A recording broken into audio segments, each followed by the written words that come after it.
G'day everyone, and g'day to our online audience and members as well. Today, instead of having one Bible reading, it's quite a long Bible reading, so I'm breaking it up into 4 different bits, and so that'll be fun. And I just wanted to start out with how God speaks to us, and obviously God has mainly spoken to us through Jesus, which is amazing, and he's also spoken to his people over time, and we have the Bible, which is the Old Testament scriptures and the New Testament as well. But sometimes God speaks to people in completely different ways. And one of the ways that we're going to hear about today is the way that God has spoken to someone very important through a dream. I wonder if you're a person who dreams. And when you wake up, do you remember your dreams? Or are they forgotten? So if you remember Big Bad Nebuchadnezzar from last week, okay, is everyone getting a mental picture of Big Bad Nebuchadnezzar? And try not to look at Tim over here. What we're going to find out is that God has a message for Nebuchadnezzar, and this is an amazing message about his kingdom, but it's also a message that points Nebuchadnezzar towards Jesus, which is incredible because Nebuchadnezzar lived many, many years before Jesus. And we're going to see that this is an amazing dream. It's an enormous dream. In slang, sometimes we say it's a doozy.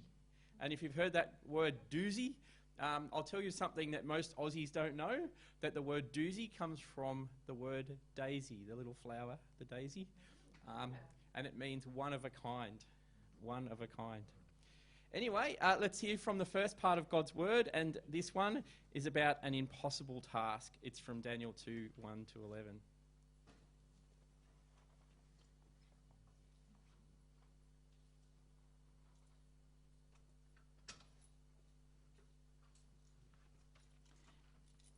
Good evening, church. So as Pastor Peter said, we are reading at this stage Daniel 2, 1 to 11.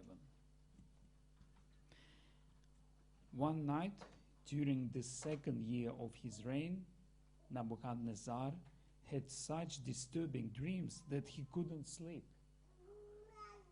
He called in his magicians, enchanters, sorcerers, and astrologers, and he demanded that they tell him what he had dreamed.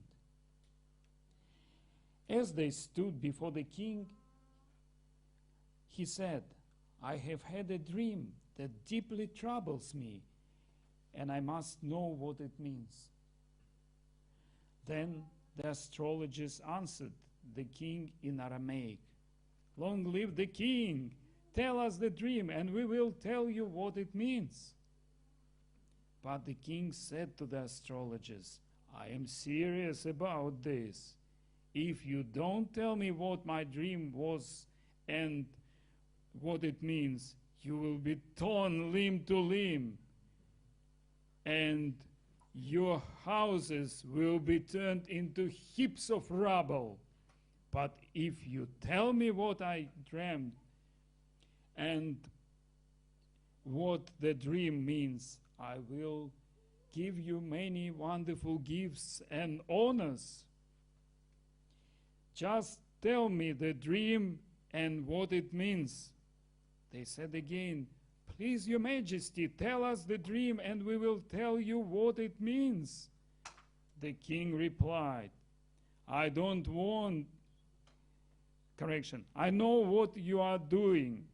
You are stalling for time because you know I am serious when I say if you don't tell me the dream, you are doomed. So you have conspired to tell me lies, hoping I will change my mind, but tell me the dream, and then I'll know that you can tell me what it means. The astrologers replied to the king, "No one on earth can tell the king his dream, and no king, however great and powerful, has ever asked such a thing of any magician, enchanter, or astrologer. The king's demand is impossible. No one except the gods can tell you your dream, and they do not live here among people."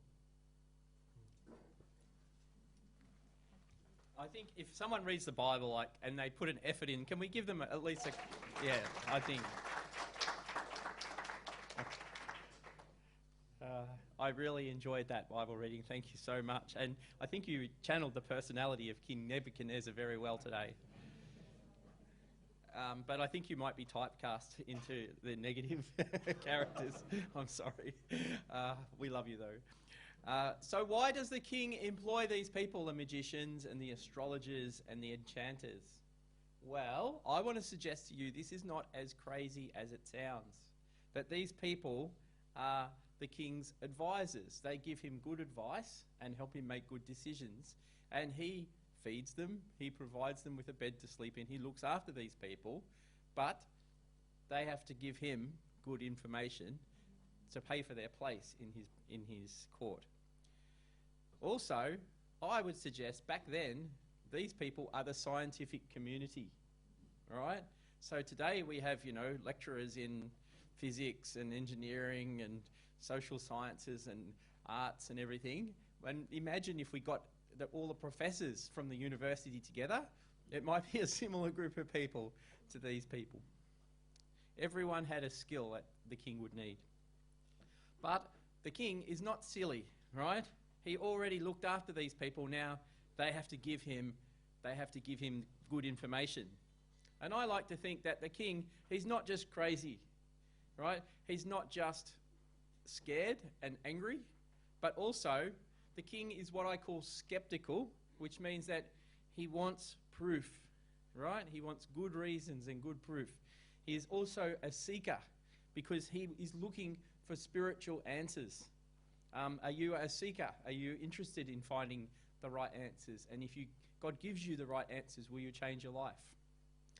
Well, anyway, these people the king is talking to, they're very frightened. And they probably have books that interpret dreams. If you have a dream where you're flying, right, that's a happy kind of dream, isn't it? And there's probably a meaning behind that dream. You're probably feeling empowered and successful. And if you have a dream where you're falling, to your death, or cars are running, trucks are running over you and things like that, there's probably a meaning to that kind of dream. And so these people probably had books where if you told them the dream and what it was about, then they could tell you sort of what was happening for you. But this time, he's not going to give them that. Now, maybe the king actually forgot his dream. Have you ever had that? I happen that all the time. There's this amazing dream. Suddenly I understand the world and how to be a millionaire and all these things. And then I've woken up and I forgot how I got there. So maybe that's happening for the king as well. But the bottom line, the conclusion is, no one can reveal this to the king except God. And God does not live among people. Is this true? What do you think? Has God ever lived among people? Interesting question. Let's have our second reading.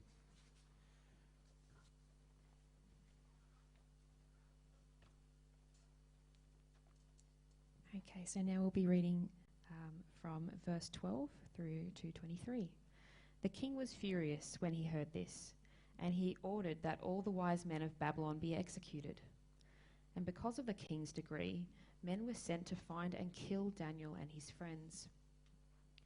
When Arioch, the commander of the king's guard, came to kill them, Daniel handled the situation with wisdom and discretion. He asked Arioch, "Why has the king issued such a harsh decree?" So Arioch told him all that had happened. Daniel went at once to see the king and request more time to tell the king what the dream meant. Then Daniel went home and told his friends Hananiah, Mishael, and Azariah what had happened. He urged them to ask God, the God of heaven, to show them his mercy by telling them the secret, so they would not be executed along with the other wise men of Babylon. That night the secret was revealed to Daniel in a vision. Then Daniel praised the God of heaven and said, "Praise the name of God forever and ever, for he has all the wisdom and power. He controls the course of the world events. He removes kings and sets up other kings. He gives wisdom to the wise and knowledge to the scholars. He reveals deep and mysterious things and knows what lies hidden in the darkness, though he is surrounded by light. I thank and praise you, God of my ancestors, for you have given me wisdom and strength. You have told me what we asked of you, and revealed to us what the king demanded.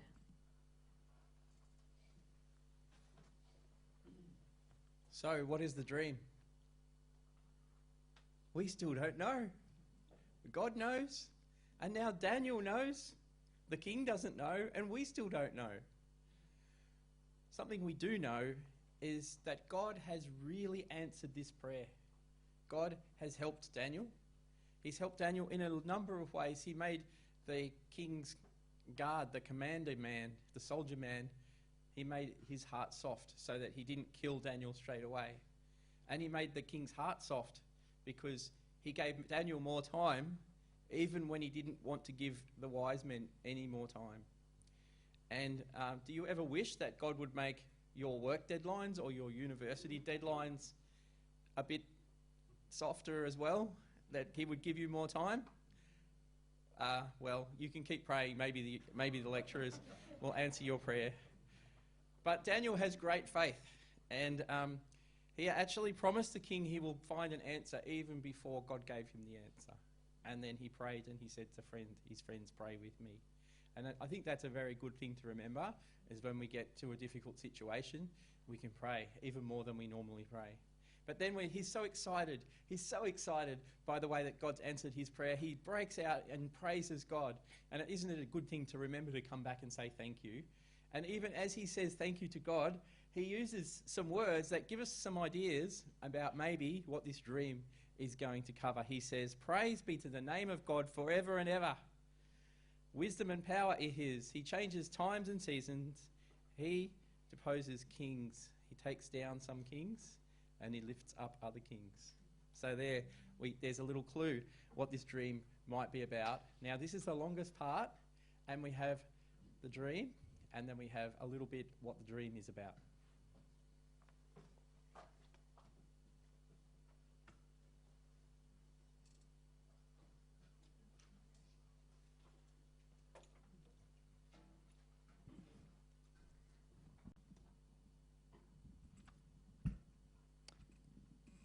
Then Daniel went to see Arioch, whom the king had ordered to execute the wise men of Babylon. Daniel said to him, don't kill the wise man. Take me to the king, and I will tell him the meaning of his dream. Arioch quickly took Daniel to the king and said, I have found one of the captives from Judah who will tell the king the meaning of his dream.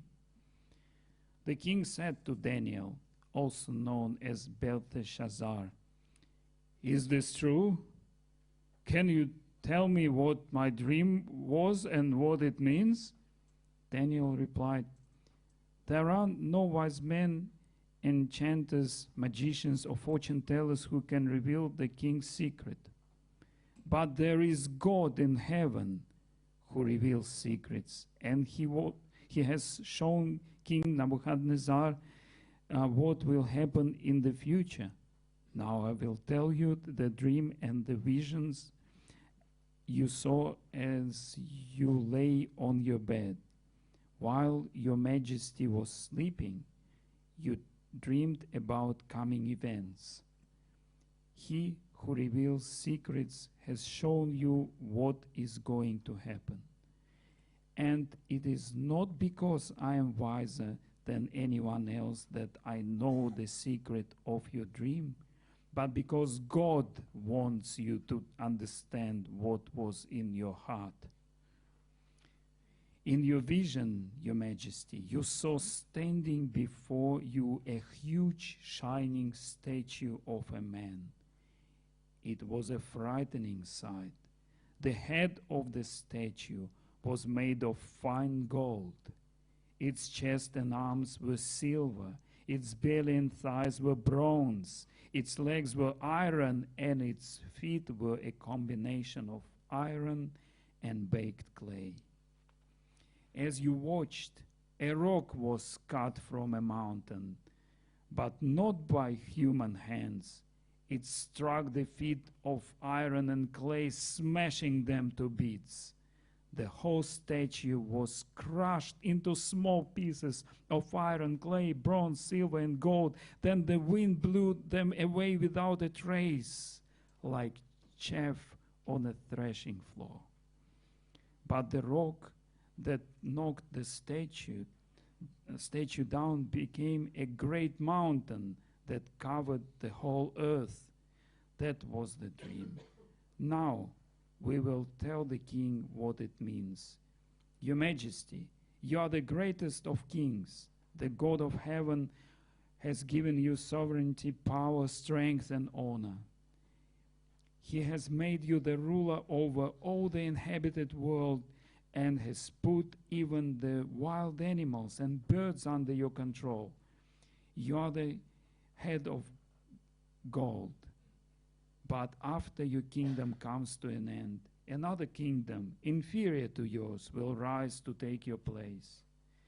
After that kingdom has fallen, yet a third kingdom, represented by bronze, will rise to rule the world.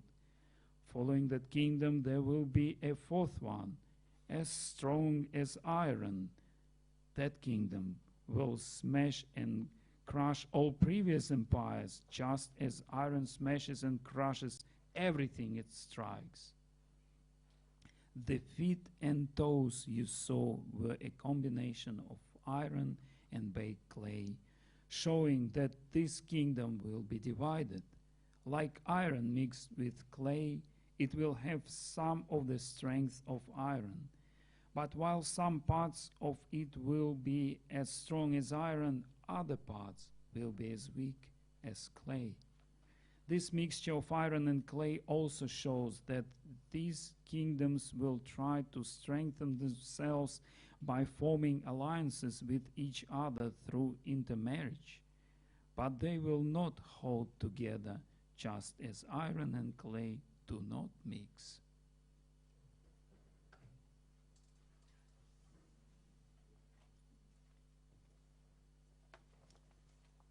Okay. Well done again, thank you. So we have in our heads this idea of an enormous statue, a really enormous statue. Now, I think I've got some more to say, right? But I think we might have some fun for a minute thinking about statues, all right? So get your smartphones out. Everyone's got a phone, right? Most people. And we're going to have a quiz, right? So this is a QR code, and I'm going to ask you to scan the QR code. You don't have to put any personal information in here. You can just choose the guest option.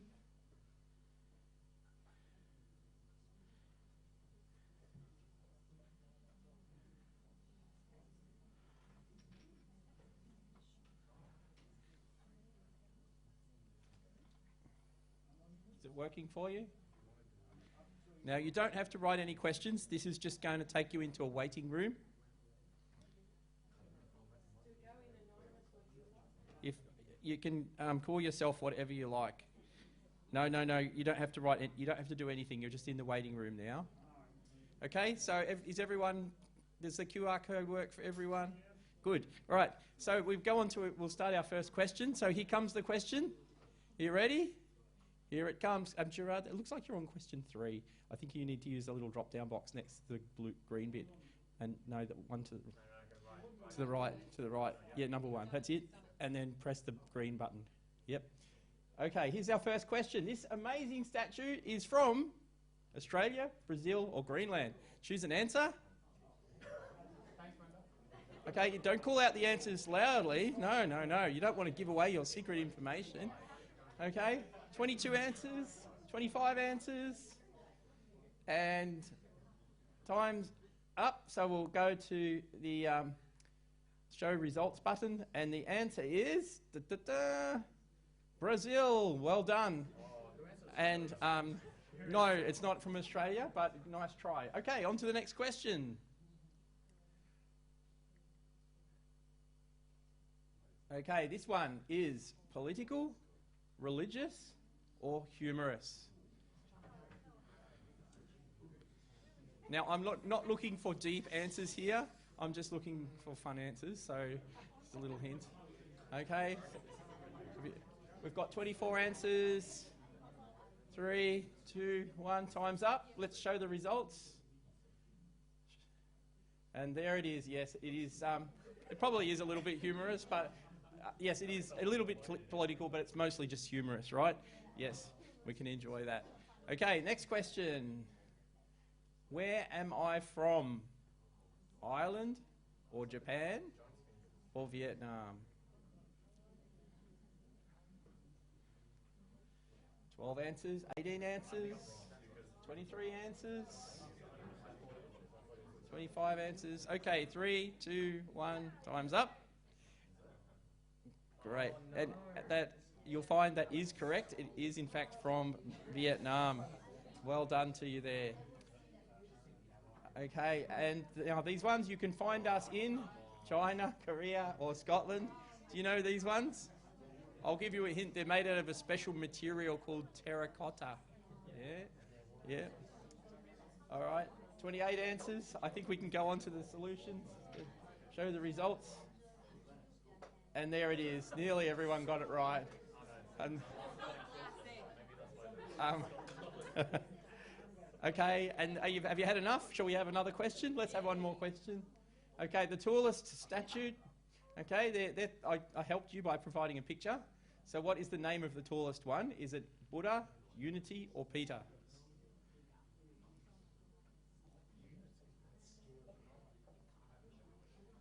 Okay, 8 answers, 12 answers,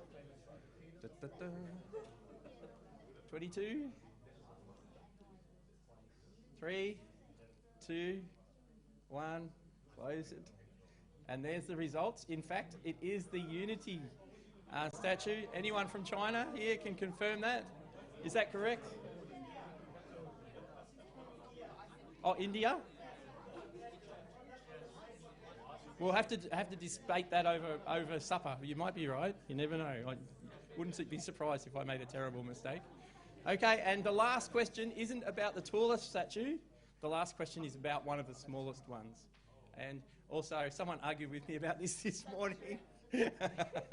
So, the figures in this statue, right, little ones down here, are they fairies, or more like hobbits, or more like dwarves? Now, do you want to? Okay, 22 answers, 24 answers, 25, 3, 2, 1, beep. Dwarves, yes, they are more like dwarves than fairies, I think, yes. But it's a good try. And they do look a bit like hobbits. They're the right size to be hobbits. So thank you for your participation in our quiz. That was a bit of fun, wasn't it? So Daniel wants the king to know this dream is from God, and it's not to show how wise Daniel is, it's to help the king have some information.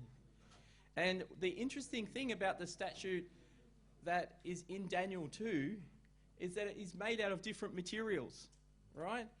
The head is made out of gold, and then as you go down we have silver and bronze, and then iron, and then at the bottom, iron and clay, which sounds a lot to me like concrete. Just think of concrete, right? So the most precious materials are at the top, and then the more common materials are at the bottom. But another way to think about this is the most soft, or we say malleable, materials are at the top, and the hardest or the most brittle materials are at the bottom of this statue. And what we learn is that these different materials represent different kingdoms that are going to come. And the kingdom that Daniel is living in now, where the King Nebuchadnezzar is the king, that's the gold kingdom, right? And then the other kingdoms that are going to come in the future are the silver and the bronze and the iron and clay kingdoms. So everyone wants to ask the minister one question. They all want to say to me, all right, Pastor Pete, what are the different kingdoms? You tell me what the answers are. Tell me about the different kingdoms. But this is not the biggest problem King Nebuchadnezzar has, right? When you think about it from his point of view, he doesn't care who the next kingdom is. He just cares that, oh dear, my kingdom's not going to last forever, right? And he also cares about the end of the story. Something important happens because a rock comes and smashes the whole statue, right? Okay, but I'm going to tell you, a lot of people, they like to think, oh, well, maybe this one's China and this one's Russia and this one's America. And that's because we like to read things from our time in history, right? But actually, when we read this, we have to read it from their time in history. So the most likely answers are that there was a Babylon kingdom, and then there was a Persia kingdom, and then there was a Greek kingdom, and then there was a kingdom from Rome, the Roman Empire, right? And something really important happened in the Roman Empire, right? Which is, I'm going to tell you, Jesus came into the world. So just maybe there's some answers there for you as you think about these different kingdoms. Right. But what God wants to say to the king, to King Nebuchadnezzar, is God removes kings and God raises up new kings. God is the king maker. And even more importantly, a kingdom from God is coming. And this kingdom is where we start to think about Jesus. Okay, now our last reading is much shorter than the other readings. And this is one where Daniel tells the king about this new kingdom that is coming from God.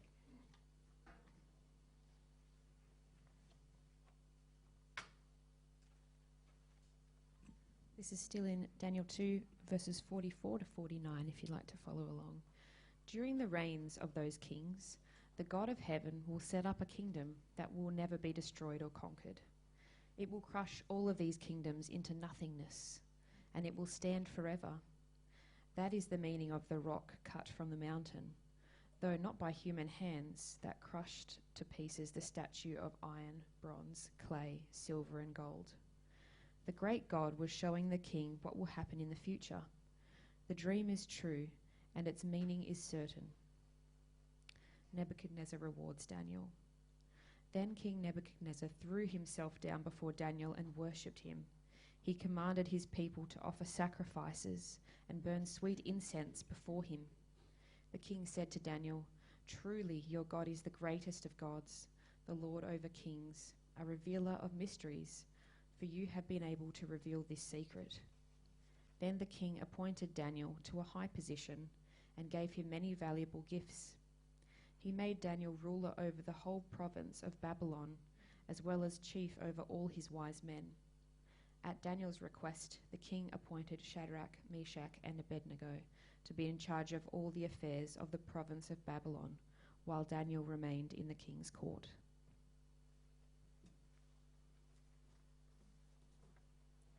So this big rock represents God's kingdom. And this is a kingdom that eventually will destroy every man-made kingdom. This is a kingdom that grows until it covers the whole earth. This is a kingdom that will last forever. So those are the important things for us to understand about God's kingdom. Now, God's king is the Lord Jesus, and we are told that his kingdom will eventually outlast and defeat every other kingdom. His kingdom will never end. And there's a lot more about that in the Gospels when we learn about Jesus, and a lot more about that in the rest of the Bible. And remember that this information was given to us many hundreds of years before Jesus came. So it's very impressive that we have this much information even before Jesus.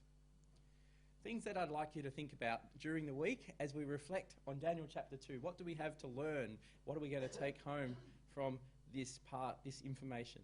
Well, I'd like to say God can do miracles. God can send dreams. God does the impossible. And just like God looked after Daniel, God said he could also send his message to the scariest person in the world, the scary, nasty king who wants to chop people into pieces and knock over their houses, right? Nothing is impossible for God.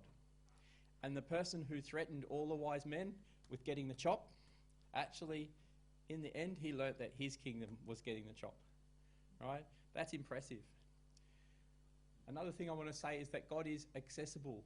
We can connect with God. The magicians, they said, God does not live among men. But actually, even in their day, God spoke to Daniel and God spoke to the king. But how much more now when God sent Jesus to literally live among people, men and women. So God is accessible. We can reach out to him, and his Spirit helps us to talk to God anytime we want, just like we were singing in the songs. Another thing that's very interesting to think about is that human rule is God-given. God not only pulls down the rulers, God sometimes lifts up rulers, yeah?